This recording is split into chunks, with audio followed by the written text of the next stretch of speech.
Saviez-vous que la repentance n'est pas la perfection, mais un changement de direction? Jésus a raconté l'histoire qui illustre parfaitement ce que signifie pour une personne de se repentir. L'histoire du fils perdu. Le fils cadet, en fait, il voulait son héritage avant la mort de son père, ce qui est inhabituel.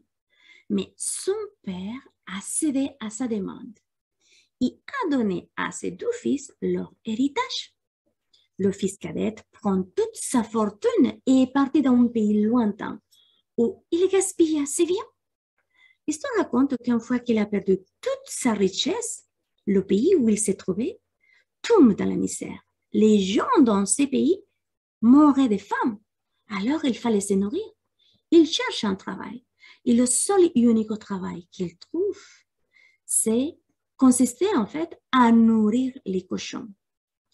Mais il souffrait tellement de faim, il avait tellement faim qu'il s'oubliait même qu'on lui donne la nourriture des cochons. Mais il n'avait personne pour les donner. Il avait gaspillé tout son héritage que même ses amis l'avaient abandonné. Et tout d'un coup, il revient à la raison, car il s'est souvenu que dans la maison de leur père, les ouvriers avaient la nourriture en abondance. Et là où il se trouvait, il souffrait de faim. Alors, il prit une décision et s'est repenti. La repentance est un changement de pensée, un changement d'attitude qui amène à une personne à améliorer son comportement et à prendre une nouvelle direction. Le jeune homme décide alors de retourner dans la maison de son père. Et en route, il commence à penser qu'est-ce qu'il pourrait lui dire. Et une fois devant son père, il dit cela. Fais de moi ton esclave. J'ai péché contre toi et contre Dieu. Je demande seulement être ton esclave. La repentance est plus qu'un simple changement d'attitude, est un changement de pensée ou d'opinion. Elle amène une personne à agir en fonction de ce en quoi elle croit. Elle améliore son comportement et prendre une nouvelle direction.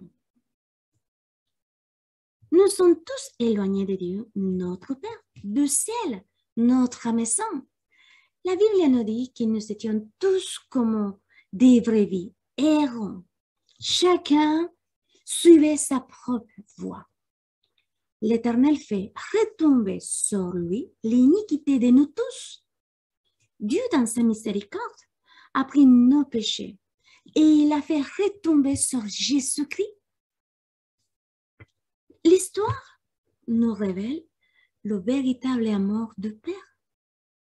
Et il ne s'est pas plaint au Fils de son comportement et ne lui a pas dit qu'il le traiterait comme un esclave. Il est probable que la plupart des parents terrestres aient une telle attitude, mais pas Dieu. La Bible nous dit que l'amour a jailli du cœur de ses pères pour son fils. Notez l'attitude de ses pères.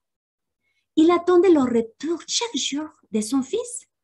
Et quand il voit de loin son fils retourner vers lui, il envoie ses serviteurs pour qu'il puisse changer ses avis.